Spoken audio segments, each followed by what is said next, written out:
আমাদের আবরার ভাই আমাকে বলেছিলেন যে তারুণ্যের এই ফিতনাময় পরিবেশে তারুণ্যের বা তরুণ প্রজন্মের কি কি বিষয় করণীয় এর উপরে একটা মুখতাসার বয়ান প্রস্তুত করতে।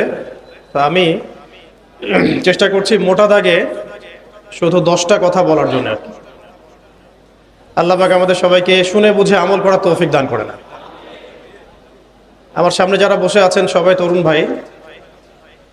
তো প্রথম যে কথাটা আমি আলোচ করতে চাই সকলের উদ্দেশ্যে, এটা সকলের ক্ষেত্রেই প্রযোজ্য।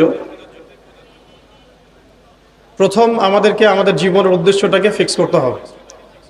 আমরা পৃথিবীতে কি উদ্দেশ্যে এসেছি এই উদ্দেশ্যটাকে বোঝা এবং সেই অনুযায়ী আমল করা, এটা হলো আমাদের জীবনের প্রথম কাজ।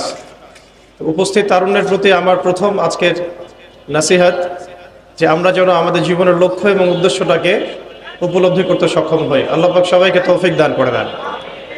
এ বিষয়ে দুটো কথা আলোচ করতে চাই। একটা তো আল্লাহ পাক সূরাতুজ যারিয়াতের মধ্যে বলেছেন, বা'দা আউযু বিল্লাহি মিনাশ শাইতানির রাজীম, ওয়া মা খালাকতুল জিন্না ওয়াল ইনসা ইল্লা লিয়াবুদুন।